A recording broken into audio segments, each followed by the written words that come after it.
Hola, hola a todos, muy buenas. Aquí estamos de madrugada, a traición, como si esto fuera la procesión de los faroles, pero el motivo lo requiere. Ya sabéis, esto es las 1001 Fantasy 1001 con número en todos los canales del universo. Me acompaña mi querido doctor David Rey. Hola, Doc, muy buenas. Propicios días. Y tenemos a otro doc, a otro doctor, pero desde Estados Unidos. Doctor Jesse Morse, the Fantasy Doctors. Welcome and thank you very much for this moment. Thank you for having me.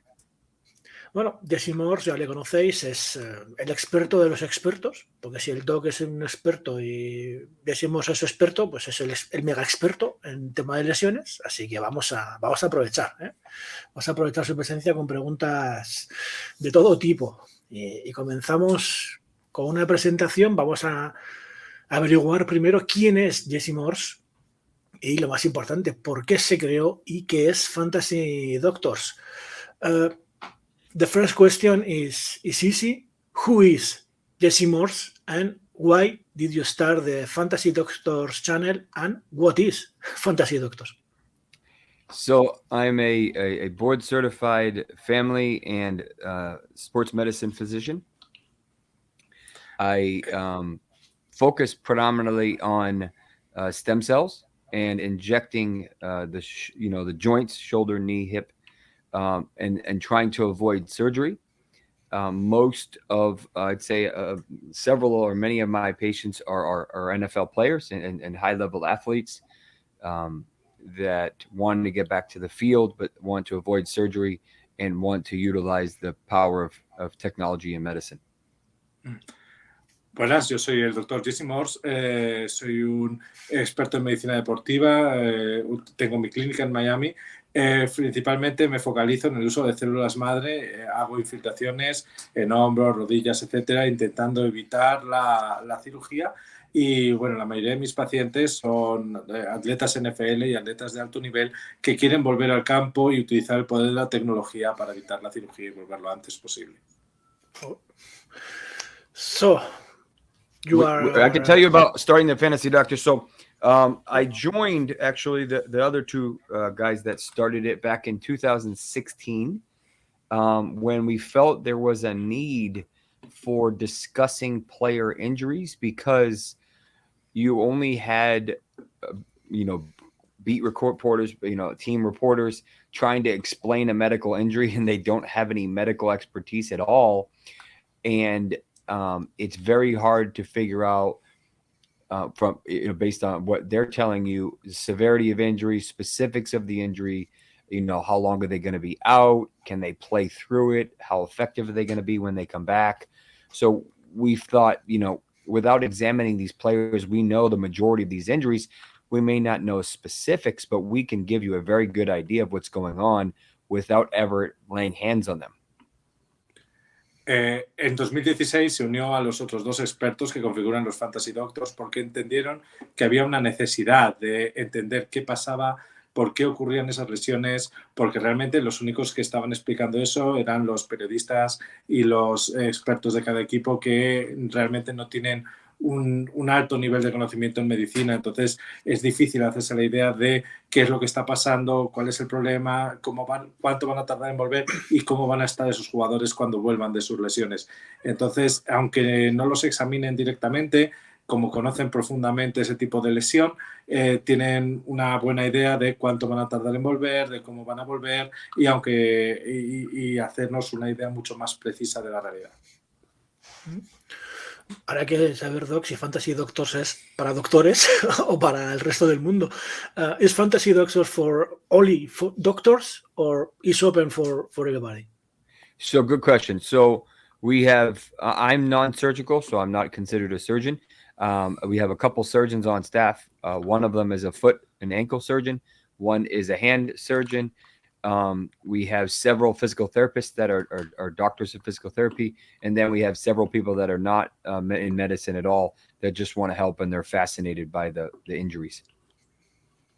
Que habla del staff de Fantasy Doctors, que él no es cirujano, él solo es doctor, luego hay un cirujano especializado en pie y tobillo, otro cirujano en mano, hay varios doctores en fisioterapia y luego que aparte de ello también hay gente que simplemente le entusiasma el tema y quiere ayudarles. It's, I just wanted to clear, it's more or less the very same as us. I am doctor in physiotherapy and almost finished my medicine studies, but we wanted to do that very same thing from Spain in Spanish, and that's why we did it from 2020. Ok, nada, le he dicho simplemente que, bueno, que es un poco parecido a lo que hacemos nosotros desde 2020, aunque aquí solo estoy yo. Pero bueno, sí, hacemos lo que podemos. We have the doctor. the one and only. It's a lot of time. It's a lot of commitment. It is very challenging.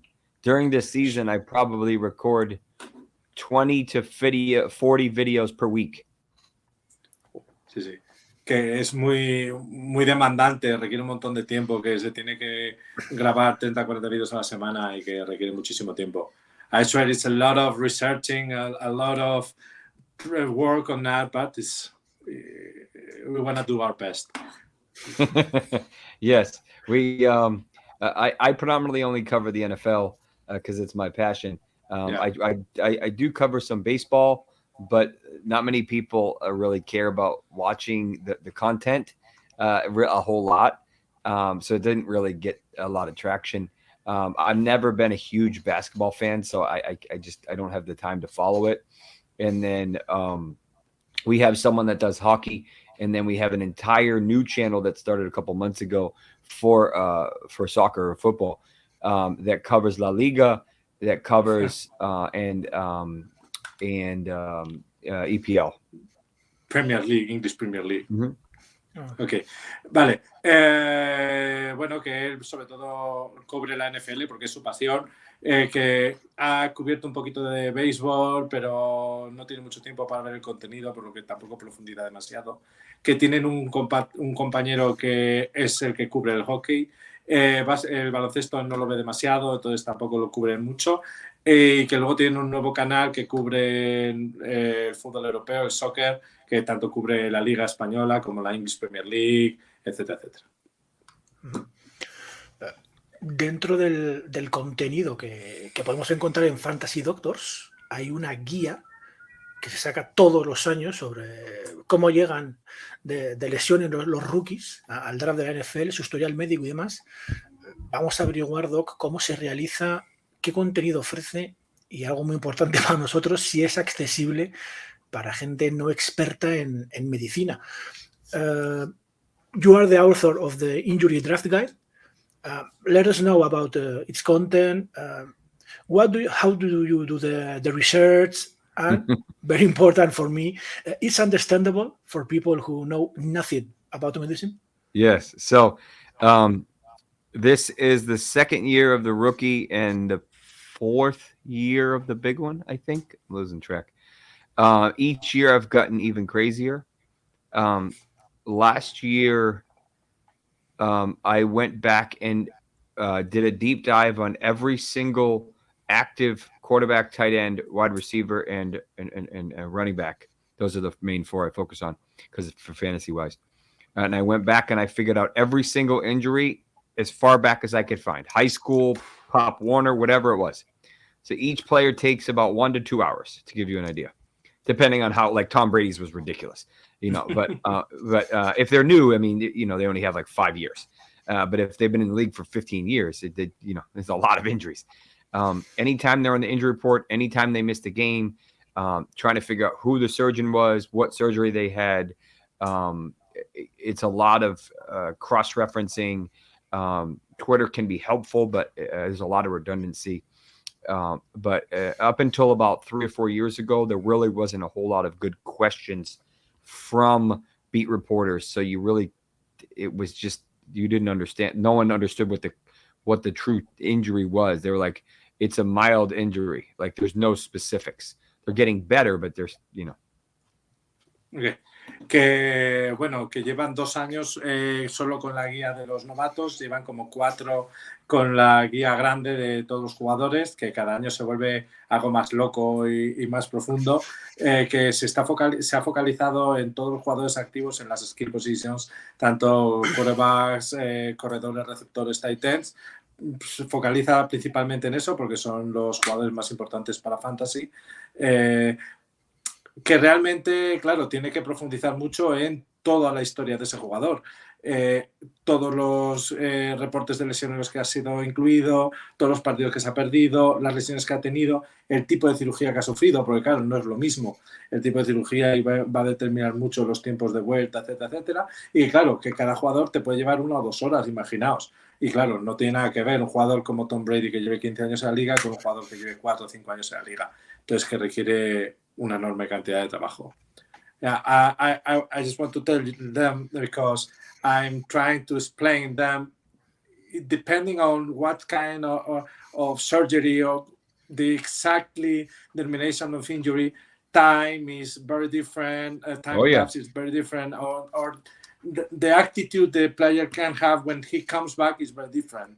So correct. It's a huge job. Yeah, I try to get as specific as I can. Yeah. Surgical technique plays a role when you identify the surgeon. There's new techniques, there's old techniques. If you can find any comments, a lot of the times when you search for it in Google, it's flooded with new results. So it's like the same comment of injury, but from like a different website. So it's hard to find old stuff because like you just have to keep going, and it's just really tedious. You know, that's the tough part. Le he comentado que sí, que es algo que yo comento también mucho en los programas, que dependiendo de qué lesión exacta es, cómo es la cirugía, quién es el cirujano y el procedimiento que se usa, cambian los tiempos y cambia la manera en la que se puede volver. Él comenta que, por supuesto, que incluso identificar el cirujano es muy importante, porque cada uno usa unos métodos u otros, que hay métodos nuevos, hay métodos antiguos, que buscando en Twitter hay cosas que de repente es como muy tedioso porque vuelves a leer lo mismo, pero que claro, que en función de que de repente veas algo desde una óptica diferente en otra web, consigues un insight o consigues algo en profundidad que te va a dar mucha más información. Vamos a decir a la gente que esta es la guía. This is the guide de este año. Nosotros hemos comprado una para nuestro uso personal, ¿verdad, Doc? Es obligatorio. Y vamos a decir a la gente que van a poder participar en el sorteo de una segunda guía que vamos a comprar más adelante. La guía sale el día 15. Está lista para ser descargada. Y es una guía que pondremos mañana un hilo en Twitter en el que para participar en el sorteo os pediremos únicamente que nos comentéis cuál es el momento que nunca vais a olvidar por el motivo que sea relacionado con lesiones y NFL.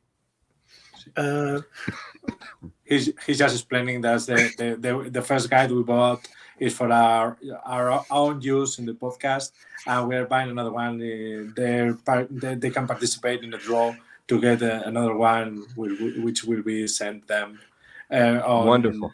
April the 15th is to be released. Yep. I'm putting the final touches. The problem with, and you'll appreciate this if you try to do it, the problem with finding injuries about players is that there's no central database. You can't just go, hey, Zach Kuntz, what injuries have you had? It doesn't exist.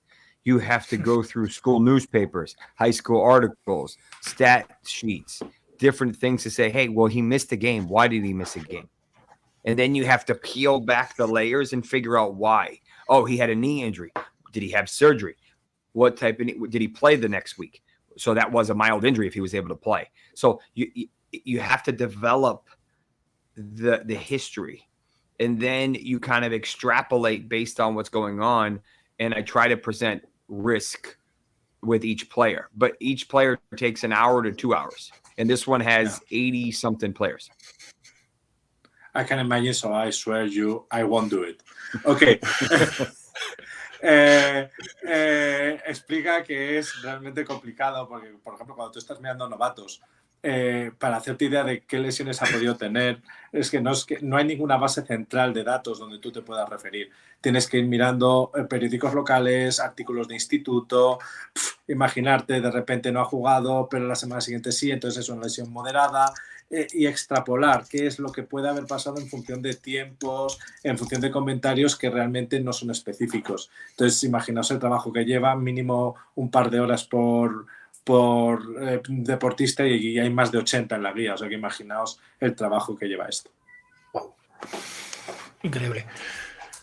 Bueno, pues lo dicho, ya sabéis, ¿eh? Mañana pondremos en Twitter el hilo, ponéis vuestro momento y participáis en el sorteo de esta maravilla que os va a llegar a vuestra casa.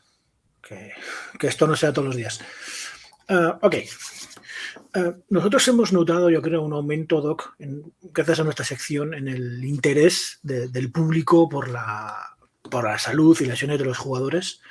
Vamos a ver, hay un tema yo creo importante en esto, a ver si cree el Doctor Morse que estas noticias tan grandes que ha saltado, ¿no? El escándalo por las conmociones, sobre todo de Tua Tagovailoa o el caso de Damar Hamlin, ayudan a que ese interés aumente, a que la gente se conciencie de la importancia de la salud y las lesiones, o si cree que provocan el efecto contrario. Y ya puesto a ver si Damar Hamlin va a poder volver a jugar al más alto nivel. Have you noted more focus on injuries and health-related news? Do you think that huge topics such concussions or the Damar Hamlin episode help to focus on taking care of the player's health, or does it work the other way? Good question. What I've noticed is that the players are starting to become more aware, and they are starting to take care of themselves better earlier in their career. Many of the younger pros, 23, 24, they're used to being like the best player on their team. They're always been super healthy, and just they can get away with, being a genetic freak, that's just okay. But as they start to get hit in the NFL week in, week out, you have 4 or 5 days to heal, and then you got to do it again. They end up starting to do more preventative stuff, which is what I do, a lot of my treatments, and try to do stuff that the team maybe not pay for, that they probably wouldn't have done in college. And they're going out of their way to find treatments to keep them on the field and extend their career. Que él, sobre todo, lo que ha notado es que los jugadores se han dado más cuenta de este problema y que están aprendiendo desde momentos más precoces de su carrera a cuidarse más, a tener tratamientos preventivos y a ayudarse a sí mismos a mantenerse en el campo. Que cuando son muy jóvenes, ellos están acostumbrados a que, debido a su genética, son auténticos monstruos físicos que dominan a sus rivales y que en algún momento pueden llegar a ser invulnerables, pero que ahora mismo, afortunadamente, se están dando cuenta de que esto no es así.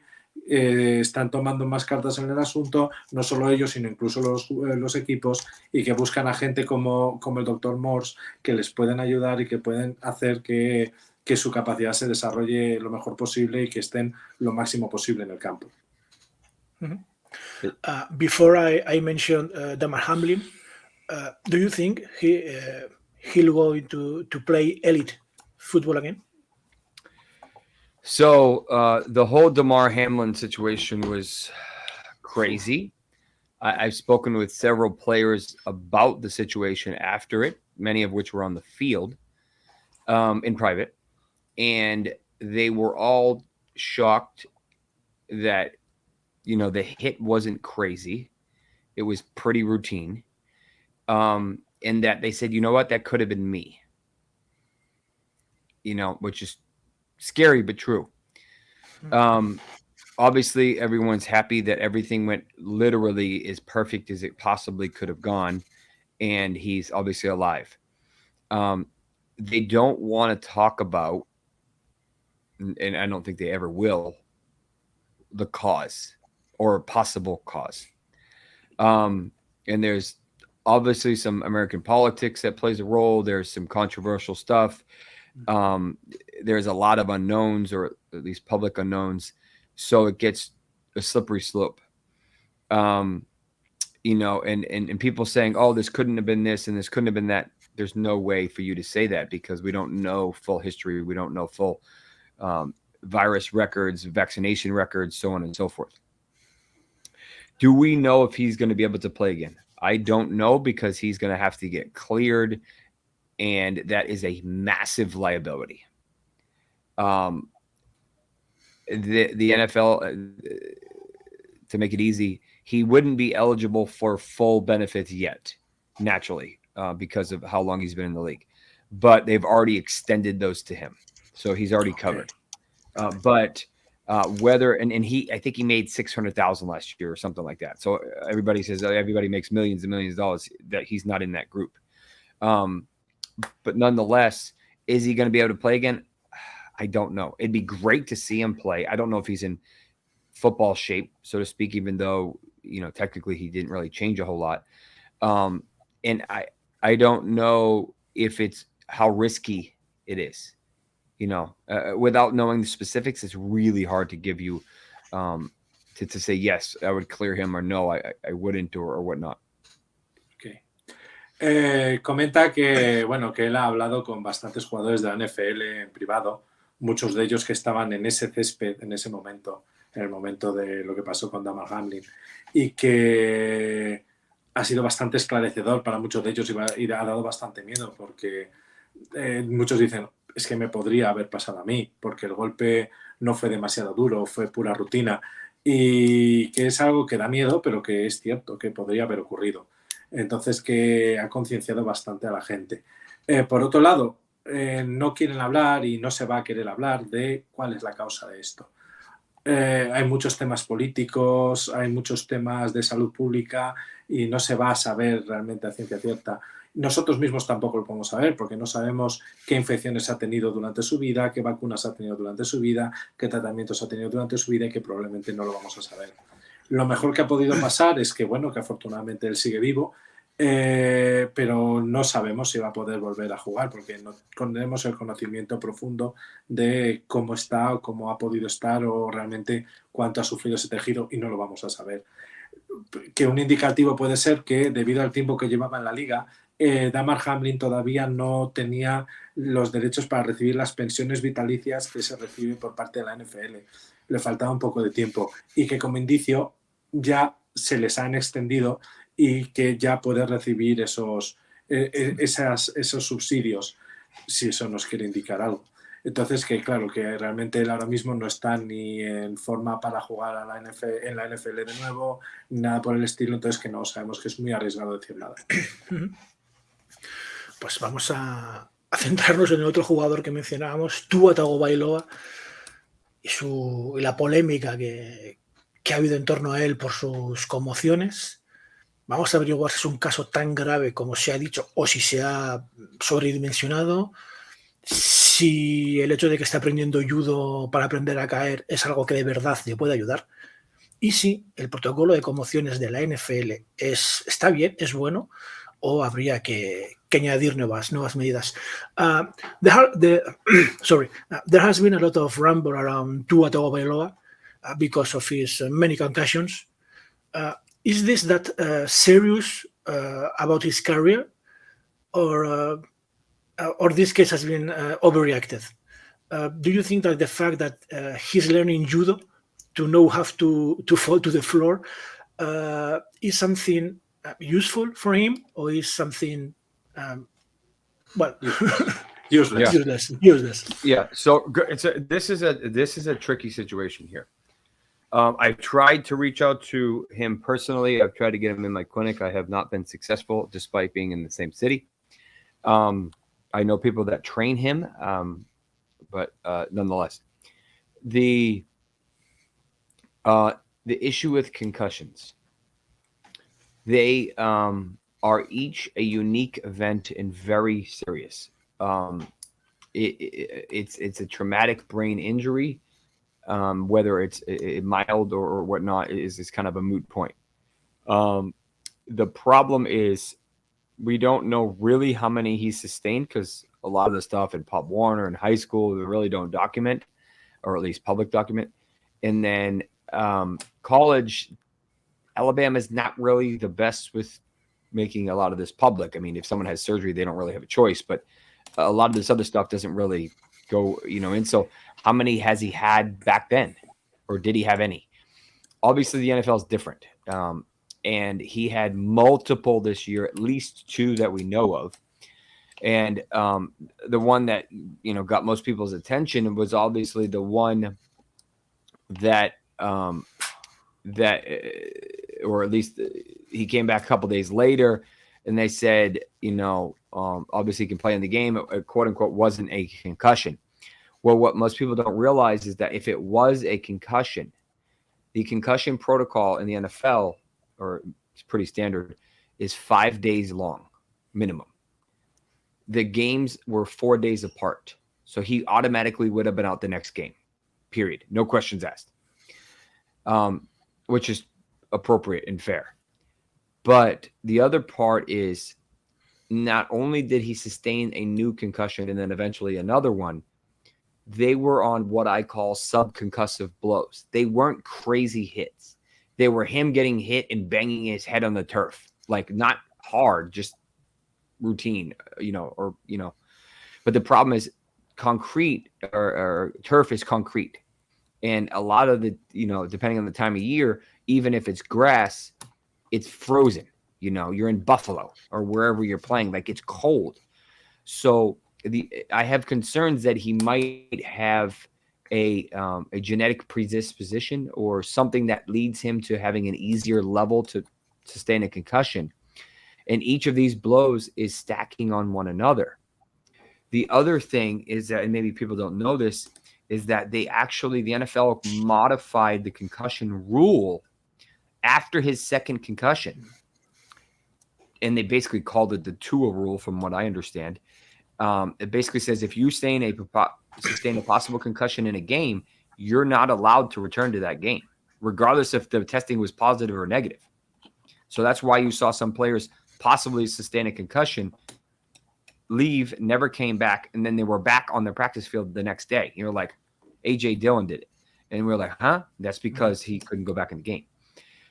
I don't know about judo. I think it's not a bad idea. I don't know if it's going to be enough, but it's not going to hurt. And unfortunately, I think it's a money thing. You'll never really make as much money as you're going to make playing football, at least the strong majority of these guys. So he's probably willing to risk his future health for another 20, 40, 50, 100 million. Ok, le traduzco y luego le añado un par de cosas, ¿vale, David? Que, bueno, comenta que esta es una situación complicada porque realmente no sabemos en el pasado cuántas conmociones ha podido tener Tua, porque en el instituto no tienen obligación de reportarlas y Alabama es una institución que tampoco es demasiado dada a publicar las cosas, a no ser que haya temas quirúrgicos, entonces no les queda ningún otro remedio. El tema es que, al fin y al cabo, una conmoción es una lesión cerebral y que es algo serio. Entonces, que el tema es que, claro, si no sabemos exactamente cuántas ha tenido antes, es muy difícil de valorar. Que el tema es que él cree que hay una predisposición genética, en su caso, a tener conmociones, porque no solo fueron las 2 que ya tuvo, sino que vemos que durante este año ha tenido conmociones en golpes que no son tan graves como para tener una conmoción, ¿no? Sí que es verdad que darse con el suelo, teniendo en cuenta que el césped artificial por debajo tiene cemento y que incluso el césped natural en momentos en los que está congelado es realmente duro, que ahí podría haber un problema. Que el tema del judo, que él no sabe si va a ser suficiente, pero bueno, que daño no le va a hacer. Entonces, bueno, que no crea que sea algo determinante, pero que ahí estará. Porque, bueno, que él ha intentado tenerlo en su clínica, pero que no lo ha conseguido a pesar de vivir en la misma ciudad y que sí que conoce a gente que lo trata y que lo entrena. Que la NFL sí que ha publicado de manera más seria las conmociones que él ha tenido, pero que claro, que es que en el momento en el que hubo esa conmoción, no conmoción, el siguiente partido estaba 4 días después y el protocolo de conmoción de la NFL requiere 5 días, lo que es adecuado. Entonces, que claro, que realmente posiblemente no se reconoció eso como conmoción para no perderse el siguiente partido. El tema es que luego pues hubo esas conmociones acumulativas y es que ese es el problema, que cuando una conmoción sucede a otra, eso se va incrementando y ese daño se va acumulando y eso es un verdadero problema. Le voy a preguntar si el hecho de que antes una conmoción durante la semana... perdón, también ha comentado que ese cambio en el protocolo hace que cuando te retiran por una posible conmoción tú no puedes volver al partido, pero el lunes vuelves a estar en el campo de entrenamiento, aunque el resultado haya sido negativo, como le ha pasado a AJ Dillon. Vale, una cosa que le voy a preguntar es que ¿qué ha cambiado para que antes, hace 2 años, una conmoción prácticamente aseguraba que a la semana siguiente el jugador no jugaba y en cambio ahora prácticamente eso nunca ocurre? ¿Y cómo podemos objetivar más esto? Dr. Morse, I just wanted to add a question. 2 years ago, if a player had a concussion, he almost for sure couldn't play next game. Protocol, I think, was a little bit more strict, was a little bit longer. This season, this completely flipped, and almost in every case, the player sustained a concussion on Sunday, he was able to play next week. Do you think we've been a little bit light-handed with that clearance of the protocols? Yeah, so the data shows that about 75 to 80% of players return by the end of the week. Mm-hmm. And the remaining 20 or so percent, about 75% of those only need one more week. So they only miss a maximum of 1 game. So it's something like high 80s%, somewhere in there, that they miss 0 or 1 game. If you remember, Brandon Cooks several years ago sustained several concussions of a short period of time, and then he hasn't sustained one since. So I've actually reached out to a couple people who could try to get in through Tua and say, you should probably talk to Brandon Cooks and see what he did. You know, is there certain protocols he did? Is there certain some supplements or treatments or specials that he can visit, and maybe he has already, that can help to possibly prevent more concussions and prolong? I mean, hyperbaric chamber, something called methylene blue, NAD. There's several things that I do in my clinic that can help, that are not common. But I do think there is a possibility that he can somehow prevent having more concussions, because the more concussions he has, the shorter his career is going to be, likely. Claro. Ok, me dice que más o menos entre el 75 y el 80% de los jugadores libran el protocolo dentro de la misma semana, y que del 25% que no lo hacen, el 75% solamente necesita una semana más. Entonces eso ya nos mueve a un porcentaje del más del 80% de jugadores que como máximo pierden un partido. Que recuerda que hace unos años Brandon Cooks también tuvo varias conmociones consecutivas, pero que en cambio desde entonces no ha tenido ninguna más. Que Tua debería preguntarle qué es lo que ha hecho, porque hay diversos tratamientos que se pueden hacer que pueden prevenir el hecho de que haya más conmociones, como por ejemplo tratamientos con la cámara hiperbárica, etcétera, que él hace en su clínica y que pueden ayudar a este tipo de casos y que prolongar la vida útil del jugador. And just finishing with the protocol, could we get a little bit more objective, because there's always a point in which you depend on the examiner, no? In which if you ask 2 + 2, or if you ask 23 + 46, for instance, no? Depending on how tough the examiner wants to be, correct, is easier or is much. Yeah, it's much more difficult. So good question. So there is no standard from my. Okay, I'll preface it with this. My mentor is the team doc for the Tampa Bay Bucks. I'll start with that. So I know a lot of the stuff that they do. I know I'm trained the same way they are. So I know many of the stuff that they do. I don't practice it in their same capacity. A lot of the problem is there's not a universal analysis or examination for concussions. There's several different things that they can do, but certain physicians like this test and that test. Other ones like to do this and that. To my knowledge, I do not believe they do the computer-based test, which they should, because that's pretty, objective as opposed to subjective. And some of them do high-level balance testing. There's a lot of different things. They should definitely make it more challenging, because it's can't like, well, do you have a headache? No, like there's no way to tell you that you have a headache. So they have to make it more objective, because at the end of the day, it's just about protecting the patient. Ok, le he preguntado si podríamos ser más objetivos durante el protocolo, porque depende mucho de que el examinador te haga preguntas más fáciles o más difíciles. Él dice que es completamente así, que se podrían hacer cosas más. Recuerda que su mentor es el médico de equipo de los Tampa Bay Buccaneers y que conoce lo que hacen en sus facilidades de entrenamiento, pero que no se ha llegado a hacer ningún estándar, ninguna prueba estandarizada, ni por computador, ni tal, que nos permita ser más objetivos en estos protocolos. Que las pruebas más objetivas que no tienen la suficiente certificación, y entonces que aunque se pueden hacer otro tipo de pruebas, que todavía no tenemos un estándar, un gold standard lo suficientemente bueno como para evitar esto. Sí, David, siguiente. Vamos a seguir con problemas en la cabeza, pero estos de otra índole.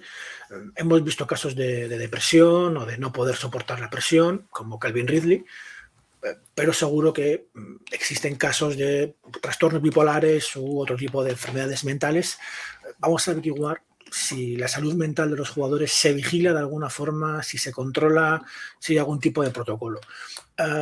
We are aware of mental health issues like depression or players that cannot cope with pressure, like Calvin Ridley.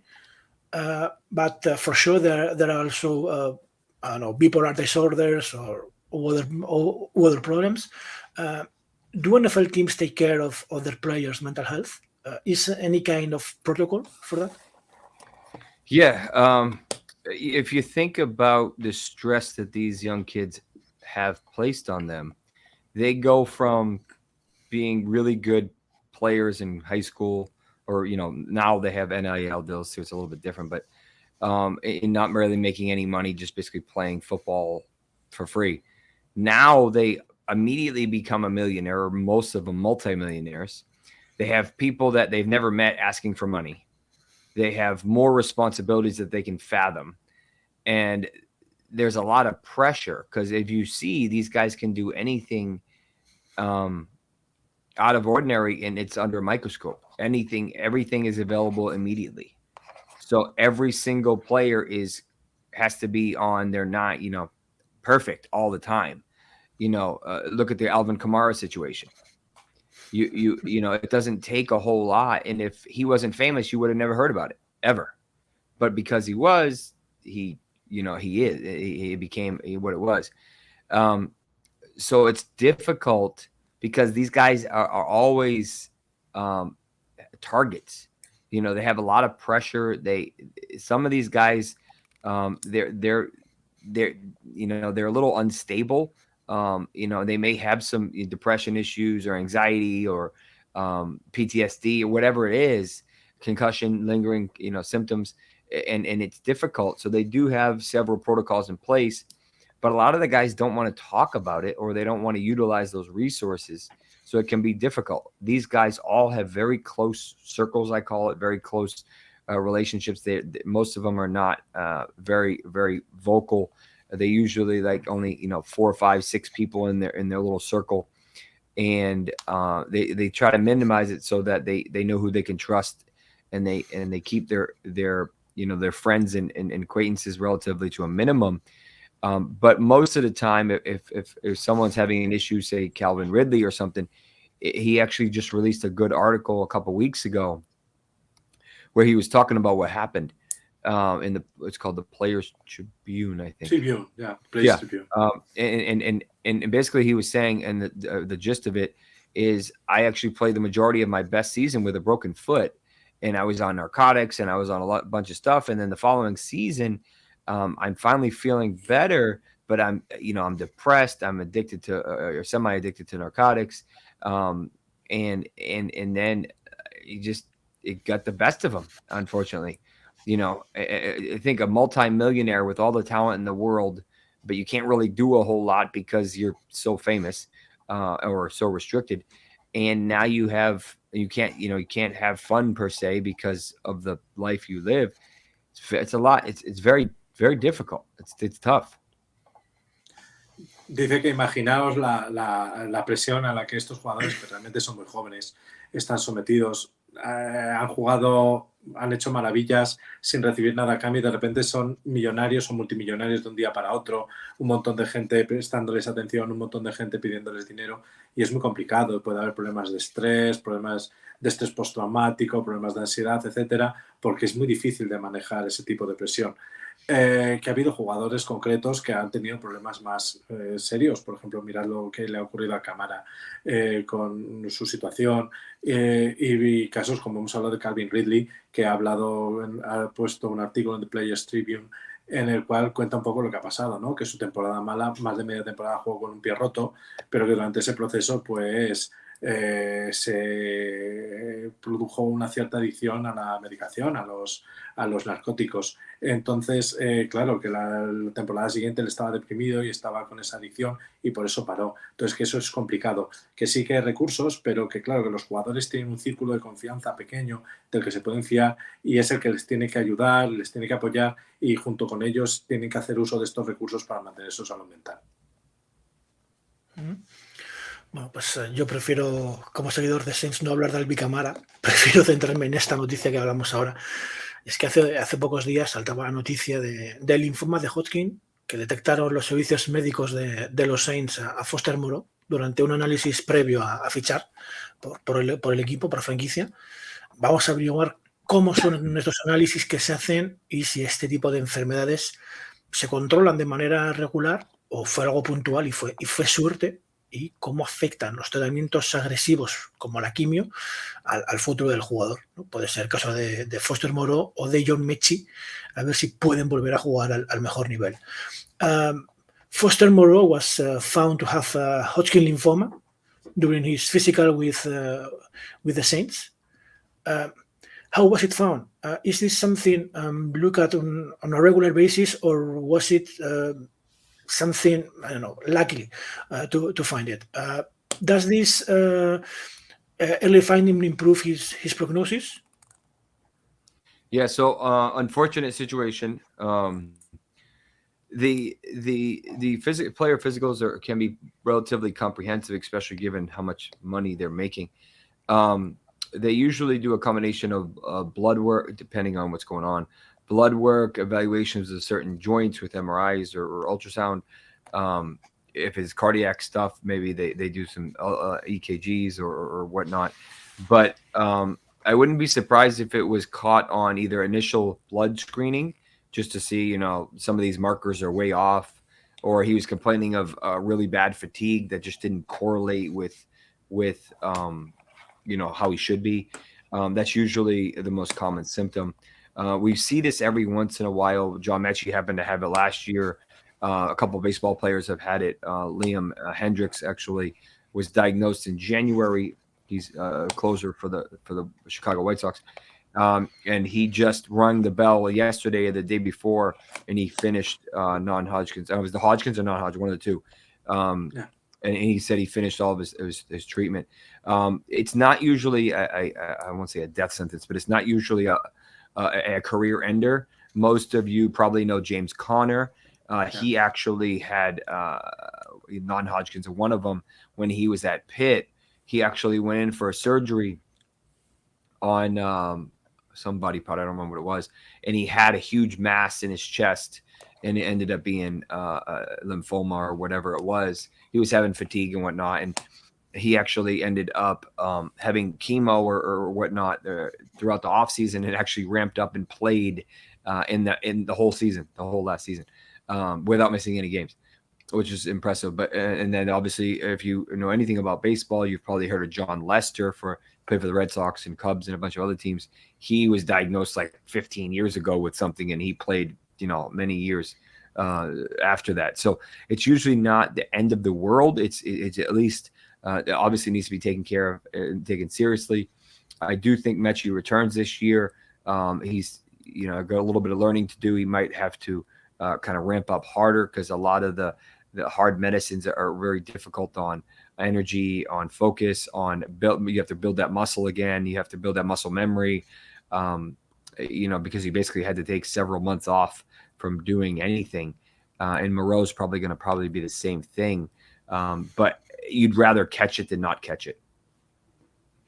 Ok, que es un tema complicado porque es algo que vemos con relativa frecuencia, ya lo hemos visto con Meche y tal. Ha comentado el caso de varios jugadores de béisbol, de John Lester, que jugó con los Cubs hace poco, y de un closer de los White Sox que acaba de anunciar, fue diagnosticado en enero y que acaba de anunciar, aunque era un linfoma no Hodgkin, no era un linfoma de Hodgkin, que acaba de terminar su tratamiento y que pronto puede volver a estar en marcha.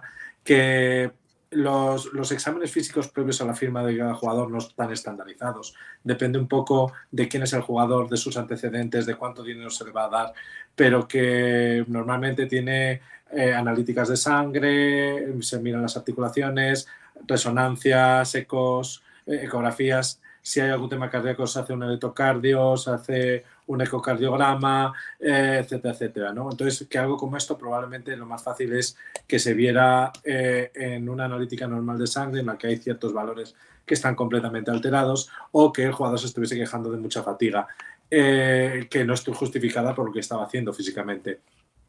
Que, por ejemplo, el caso de Conner no fue así, simplemente él fue a operarse por otro tema y se encontró una masa en el pecho que luego resultó ser un linfoma no Hodgkin y luego ocurrió lo que ocurrió. Que en el caso de Mechie, que él cree que sí que va a volver este año, pero que es complicado porque después de medicaciones como la quimio es difícil volver a crear todo el músculo, volver a elaborar la propiocepción, los esquemas motores, etcétera, y que ese metabolismo muscular es más lento, con lo cual le costará un poco más. Pues, y que por supuesto que es mejor pillarlo pronto que tarde. Sí, eso siempre. Pues vamos a empezar con las preguntas que nos habéis mandado, a ver las que nos da tiempo a hacer. Vamos con jugadores igual ya, ¿o qué? Por hacerlo un poco más ligero. Bueno, mira, vamos a hacer la del antidoping, que esta me hace mucha gracia. Vamos tirando a ver qué pasa. Nos preguntan por cuáles son las principales diferencias en el control antidoping con otros deportes, como por ejemplo el fútbol europeo, el soccer. Which are the main differences regarding anti-doping control compared to other sports, such as soccer? Yeah, good question. So the NFL and most of the American sports are a little bit different than the soccer and any of the WADA related things. There is, you'll see it every once in a while on Instagram or Twitter when a player has a great game or does something abnormally freakish. You'll see them, I got drug tested today, and then they're not joking. It actually happens. That does happen a lot. They do get drug tested pretty regularly. It's usually completely random. And it's for all the pretty regular stuff. I don't think it's as extensive as baseball, because baseball is pretty extensive. And they just added, or in September that I know of, just added what we call BPC, which is a peptide, which is it helps with healing. I use it a lot in my clinic. But it's, I don't know how you track it or trace for it, because it's, as far as I know, it's not trackable. But either way, it's technically considered banned. But if you go by the WADA list, you're going to be pretty safe because they're really comprehensive. But it can be difficult because any supplements have to be very specific because they can be tainted. So it's kind of a double-edged sword. Most of the people aren't trying to cheat the system. They just, they just may not be getting clean and perfect products like they think they are. Es que es un tema complicado porque los deportes americanos no están metidos dentro del Comité Olímpico Internacional como deportes como el soccer y demás, entonces no tienen unas reglas tan estandarizadas, que cambia un poco en función de cada una. De todas maneras, que se testa de manera muy regular, no tan regular como el béisbol, que en su modo de ver es el que es más estricto en ello, pero que cada vez que ves en Twitter o en Instagram que un jugador ha hecho algo suprahumano y luego alguien dice que tienen que hacerle un análisis de drogas esa noche, probablemente se lo han hecho. Porque se hace así y se hace de manera muy regular. Que se van añadiendo nuevas listas de productos que hay que vigilar, como el BPC que le hace su clínica porque ayuda a la curación de los pacientes, pero que bueno, que no sabe cómo lo registran, cómo lo descubren, porque hasta donde él sabe no se puede detectar. Pero bueno, que tienes que ir teniendo mucho cuidado con los suplementos nutricionales porque muchos pueden estar contaminados por elementos que te pueden dar positivo en un antidoping. Entonces, que la mayoría de gente intenta ser legal e intenta tomar todo lo que ellos creen que es legal. Y si tú te guías por la lista que se publica, normalmente no tienes problemas, pero que siempre hay gente que intenta burlar al sistema. Esta pregunta está un poco relacionada, Doc, porque nos preguntaban por cómo se recuperan los jugadores, ¿no?, después de un partido para estar listos para el siguiente. Yo creo que esta nos viene al pelo. How do you react the players after a game that they are? I imagine that they are destroyed, and get them ready to play again in a week or sometimes less than a week. Yeah, I mean, it's hard to appreciate how big these guys are until you see them in person. I'm not a big guy. I mean, I'm like 5'9", 180, which is tiny for these guys. But I had a veteran NFL guy come in the other day. He's 6'7", 310. And that is a big boy. Oh yeah. You know, the hard part. So the guys they get into the rhythm and just know what they're doing. They're used to doing it every week. It's tough though because these guys get crazy injuries. Like you can't even cover half the injuries. It's like what hurts on you the most. It's not like what hurts because everything hurts, but it's what's bothering. What's the most severe? You know, and they try to, do what they can. I have some players that reach out to me during the season that say, "Hey, I got this nagging me. Can I come in and get it injected?" And they'll fly in and fly out the same day, whatnot. That happens every once in a while. But so a lot of the guys are doing cold plunges. They're doing a lot of massage, a lot of high-level physical therapy. I don't know how many of them are sleeping in hyperbaric chambers and stuff like that, but they're doing everything they can to keep them, because it's a long grind. I mean, NFL is a mission. I mean, if you think about it, you're doing it every week from basically July through mid-January. Like that's an eternity, and they get 1 day off a week, maybe 2, depending on their veteran status. Yeah. Imagine, Doc, David is meeting with Cam Jordan in 10 days. Yeah. Yeah. There you go. He realized how big they are. Oh yeah. How strong. Okay. I had a lineman come in last year. He actually just texted me the other day. 6'7", 370. Wow. It's like I'm like, you might break the table. Like, I swear to God. And I'm like, and I try to order MRI. I'm like, I don't know if I have an MRI that can fit you. Like, literally. Or hold you, I should say, is probably the better phrase. But yeah, so it gets piece by tough. pieces. Yeah. Send them to the zoo. Yeah. Sorry. Seriously. No, I'm serious. Yeah. Ok. El doctor ha comentado que, claro, que es que lo primero que os tenéis que imaginar es lo grande que es esta gente, que él no es un tío muy grande, que mide 1,70 y pico y tal, y que el otro día le vino un tackle de 6'7", 310, pues eso, ¿qué serán 6-7, David? 205 y Sí, por ahí, 150 por ahí. kilos, más o menos. Más y claro, o menos. que ahí te das cuenta lo grande que es esta gente y que es una cantidad brutal de golpes y lesiones que nunca cubres todas las lesiones, porque claro, no le preguntas qué es lo que te duele, no, le preguntas qué es lo que te duele más, porque todo duele. Entonces, que haces lo que puedes, que hacen mucha fisioterapia, que utilizan cámaras hiperbáricas, etcétera, etcétera, que hacen lo que pueden, porque es que la NFL es muy larga. Es que son muchos meses y son muchísimos esfuerzos, entonces que es un trabajo a muy largo plazo. Y luego comentábamos que bueno, que David se va a dar cuenta de lo grande que es ahora cuando se junte con Cam Jordan, y él comentaba que hace poco tuvo otro jugador pero de 370 libras y que claro, decía, es que me va a romper la camilla, es que no tengo una resonancia magnética en la que quepa, así que no sé, lo voy a mandar a Alfo a ver si así allí tienen algo que le sirva.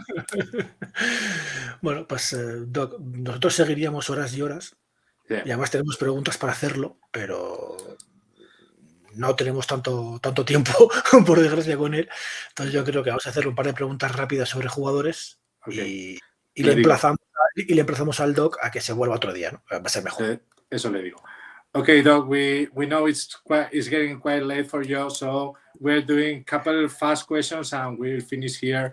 We will welcome you whenever you want to come back, but we really appreciate your time and we think it's about now. So a couple of fast questions and that's it. Sure. Pues yo creo, Doc, que aquí las preguntas que está todo el mundo, para hacerlo muy corta, ¿no? Podemos preguntarle por los quarterbacks de San Francisco 49ers, porque tenemos preguntas sobre muchos jugadores individuales. Sí. Pero claro, son jugadores un poco menores, ¿no? Como Matt Corral o Justin Ross. No. Entonces nos centramos en esto, ¿no? En el estado de salud de Brock Purdy y de Trey Lance, que son... Venga. We have a lot of questions about players and other questions, but finishing, San Francisco 49ers and their quarterback dilemma is Brock Purdy, Trey Lance. Are they going to be ready for the start of the season? Or how do you think? What do you think? Actually, Trey Lance looks pretty good. He was on the field today. He's moving around, looking pretty good. I'm not overly worried. He may have a little bit of decrease in his mobile, ankle flexibility and range of motion. But I think this is finally his year. If it's not, I don't know if it ever will be. In terms of Purdy, this is a little bit more uncharted territory because issue with Purdy is that he's having he had an uncommon surgery, and there's only one other quarterback that had it, and he's been a backup, and he's always been a backup pretty much, Nick Mullins. So I don't think Purdy is going to be ready by week 1. So, again, it's going to be tricky. I think Lance is probably going to Were you able to get that? I know there was some technical issues. Yeah, some technical issues, but likely now at the ending. So Unfortunately, it's now, not before. Yeah. Oh, okay. So basically, I said Trey Lance looked really good. He's on the field. I got Trey Lance. I think just Purdy. I missed half of the explanation. Okay, so Purdy's injury is a little bit more unique. There's only been one quarterback ever to have it, Nick Mullins, and he's been a backup and returned to backup, so we don't really have any good reference. I would be surprised if Purdy is ready by week 1, and I think this is Trey Lance's job to lose. And obviously you have Sam Darnold there as well, and Shanahan is a big fan. So, which is the exact surgery he's had? He had a UCL repair by Dr. Meester, who's in Texas. But no, it's not the very same as Tommy John surgery, isn't it? No, Tommy John is a full. No. So this is basically putting it back together, whereas Tommy John is rebuilding new. Yeah, okay. Vale. vamos a ver, que Trey Lance está en el campo muy bien, muy correcto, se mueve muy bien, que él cree que va a estar bien, que tiene tal vez un poco menos de movilidad en el tobillo y tal vez un poquito menos de explosividad, pero que no va a haber problema con él. En cambio, en el caso de Nick Mullen, de Brock Purdy, que es un territorio un poquito más complicado, porque ha tenido una operación que es un poco territorio inexplorado. Solo ha tenido Nick Mullens, que ya era un backup y volvió a ser un backup. No es un tomillón, sino que lo que se ha hecho es, en vez de reconstruir un ligamento colateral cubital completo, lo que se ha hecho ha sido unir el que ya había y coserlo. Y entonces es una cirugía un poco distinta y que tiene un procedimiento diferente y unos tiempos un poco diferentes, pero que él cree que no va a estar disponible para la primera semana. Así que él cree que es el puesto de Trey Lance y que solo Trey Lance puede perderlo. Pues con esto, mira, justo llegamos a la hora que teníamos, okay. Así que maravilloso. 1 hour flat. Okay. I wanted to tell you guys something that you may or may not know. So there's a cool new thing we're offering at the Fantasy Doctors, and it's some of it's live already. We are relaying all of our information, or at least a lot of it, into Spanish. Mm-hmm. And right now, so we put up what we call player snippets, which is basically like a paragraph to 2 paragraph summary of each player. Yep. There's probably 30 or 40 up there right now. Most of the quarterbacks, and those are translated to Spanish. The translation may not be perfect, but I think you'll probably get the gist of it, because it's, as you guys know, very time and labor intensive. If you go onto our site, there'll be a tab where it says ENG, which is English, or SPN. If you slide it, it should pop up in Spanish. Right. And then that will continue throughout the whole year. I'm working on getting that into a pretty API format to send it to Sleeper and whoever wants it. I'm going to make it available to them. Okay. I have 1 or 2 people that are probably going to do some of the content that I do in Spanish in terms of video or audio or whatnot. And then I'm trying to do as much in Spanish as I can. My fiance is Mexican, but I'm not good enough in Spanish to get by, despite living in Miami. But yes, and I think heading into the Spanish culture is very, very helpful and important. I think that there's a huge growth, so we are working on that actively, and I think that will set the bar for the industry to follow in suit. So you will have pretty much all of your injury content available in Spanish starting this year. Great news. Nada, el doctor dice que a partir de ahora en su página web hay un montón de contenido en español, que tiene un deslizador la página arriba que cambia de inglés a español y que ya hay un montón de fichas, aproximadamente 40, la mayoría quarterbacks, en la cual está traducido al español, que tiene un par de colaboradores que se lo están ayudando, que cree que la industria tiene que ir por ahí, que hay que acercarse a la cultura hispana, que de hecho es algo que le debe a su prometida, aunque él no habla mucho español, aunque vive en Miami, y que bueno, que vamos a ir por ahí. You would imagine, Doctor, how much football is increasing here, even here in Europe and Spain. Fantasy football is also going up, and here we are to defend the fort. Yeah, it's a beautiful game. It's not very common, or hasn't been very common in Europe, but in South America too. But it's getting there. I think it will get there once people learn the rules and understand how crazy it is. It's cool because I get to meet a lot of these players personally. So it's cool. And just appreciating what they do and what they go through, and not realizing how many injuries they actually deal with, because you never hear about 70% of them. And how it influences your game and your lineup and your result. Yeah. Oh yeah. I mean, a lot of guys, why did this guy struggle this year? Injury. Why did this guy injury? So it plays such a big role, and it's like well, this guy's good if he stays healthy.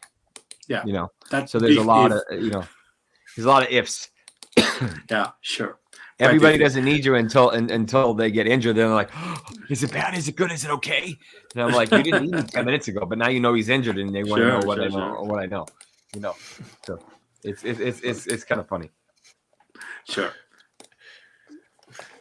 Bueno, pues yo lo estaba viendo, de fantasydoctors.com. Aquí yo he hecho la prueba y os digo que se ve. Se ve en castellano, se ve en español. Perfectamente. Así que os animamos a que entréis, ya que, insisto, la guía está muy bien. Podéis optar a una de ellas, pero los que no la consigáis por el sorteo, compradla. Que así tenéis la mejor información para dominar en vuestra Dynasty, que es lo que importa. Doctor Jesse Morse, thank you again for this incredible moment. We hope that you come back soon because we have a lot of questions, and I imagine that we will have a lot of more. Well, I'm happy to help. You guys have a wonderful night. Thank you for staying up, and look forward to a lot of that stuff. The Spanish stuff, I'm making it for fans like you, and I'm looking for this to grow. If you have any questions or anything, feel free to. Twitter is my primary use. Feel free to message me, and that's usually where I respond the fastest. And then the website is constantly being updated. It's all free right now. Everything's free. You might have to create an account, but that's it. And then there's a newsletter and there's stuff like that, but that's about it. Everything else, it's we're creating content. We'll start ramping up even more, and then the big draft guide I'll start working on in about a month, like 3 weeks or so. Pues que de momento todo el contenido es gratis, que tenéis todo el contenido en español en la página web, que la página, la guía grande probablemente esté en un mes y que venga, adelante. Pues aquí, mira, Doc, en 3 meses con la guía grande que se pase de nuevo. Okay. Eso tenemos, ¿no? Ya está hecho. David is asking you to come back with a big guide and we will make another draw. All right, guys, have a good night. I got to take off. Have a good night. Thank you so much. Bueno, pues nos vamos a despedir, Doc. Ha sido una hora muy intensa con el doctor Morse. Estoy destrozado. Bueno, el resto de preguntas, si quieres, las contesto yo. Bueno, porque no se quede la gente a medias.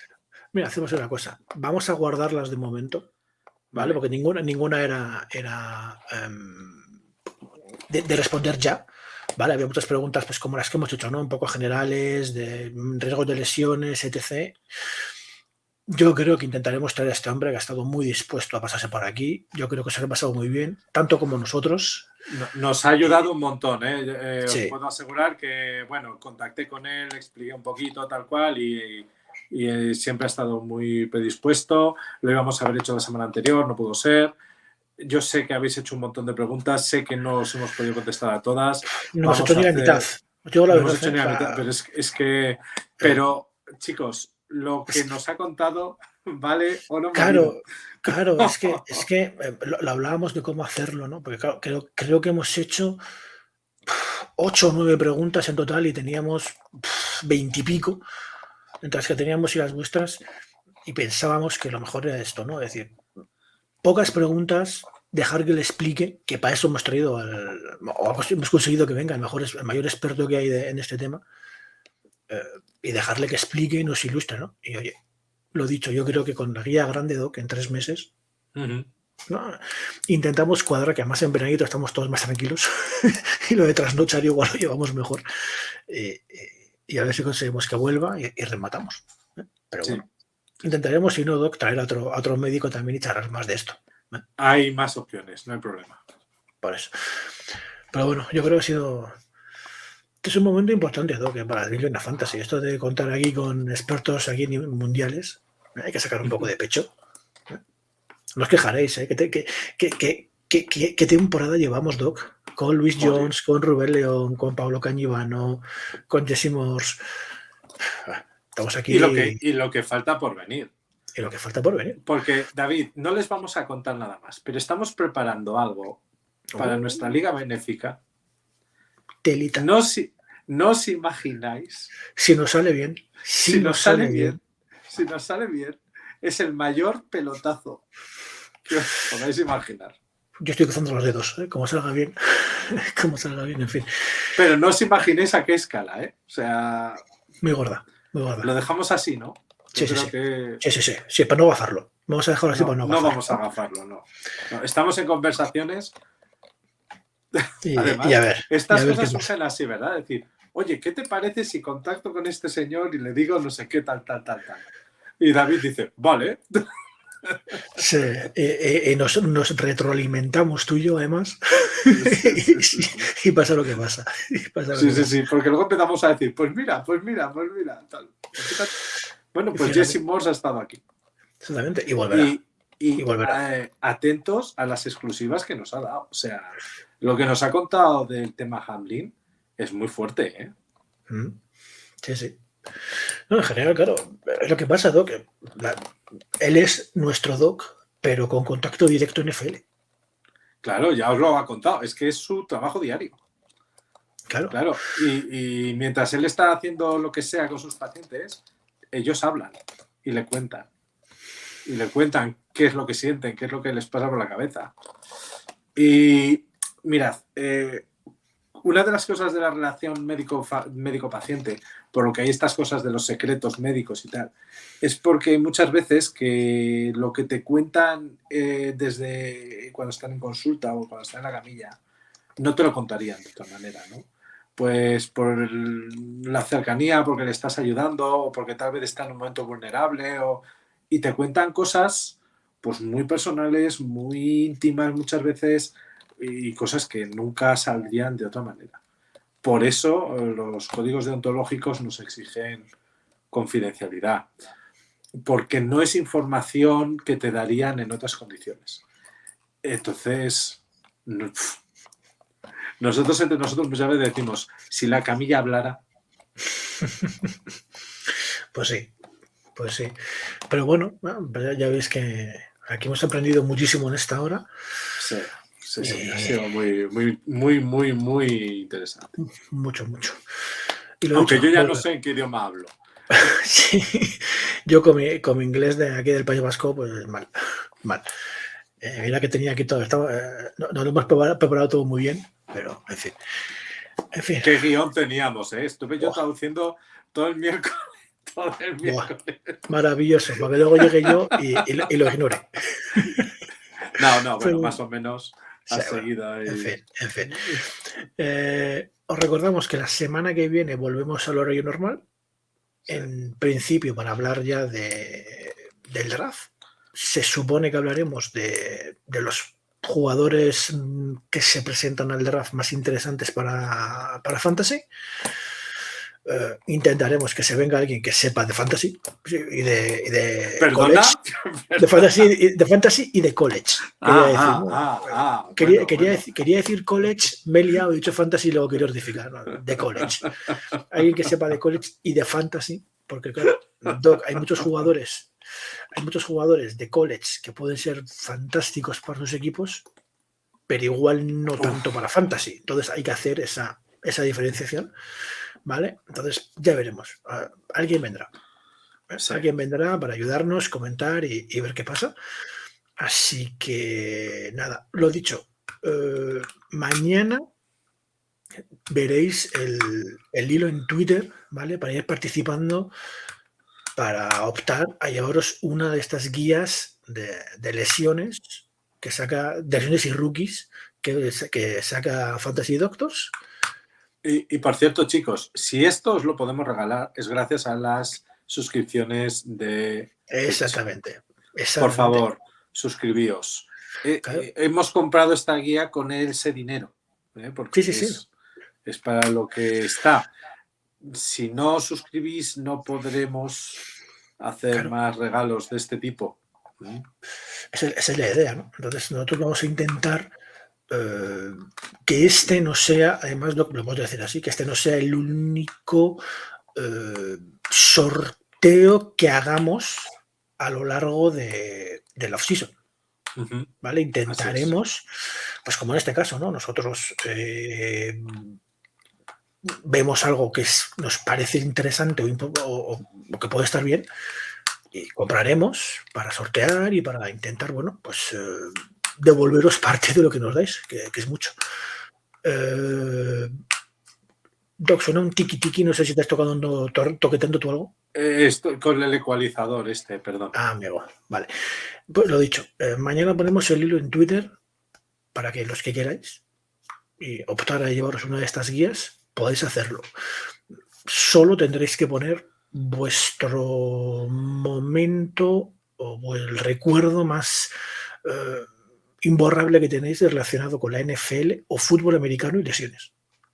¿Vale? Simplemente les pones, mira, pues yo nunca me olvidaré cuando vi esto, a este jugador volver o a este jugador lesionarse o lo que sea. ¿Vale? No se va a premiar al más original o al más tal, sortearemos entre todos. ¿Vale? Yo os lo puedo contar. La lesión de Johnny Knox, un receptor de Chicago que acabó con su carrera. Si Por queréis ejemplo. estremeceros, ved esa imagen por Google. Es una fractura de columna. Uf, qué duro. Qué duro. Y lo dicho, ¿vale? La guía está lista para... Nosotros hemos comprado una para nosotros, pero llegará el día 15, ¿vale? Entonces, pues la persona a la que gane, le compraremos una y le llegará a su correo el día 15. Así que, más que fantástico. Esto es más que fantástico. Pues, Doc, poco más, ¿no? ¿Qué decir? Listos. Pues nada, nos vamos despidiendo y lo dicho, que os emplazamos a la semana que viene, participar en el concurso de esta guía que está muy muy bien y, como ha dicho el Doc, darle al renovar suscripción, del Twitch, que insisto, gracias a eso tendremos cosas como esta. Doc, un placer y a disfrutar la Semana Santa, tío. Aquí de relax. Venga, chao, chao. Venga chicos, hasta luego.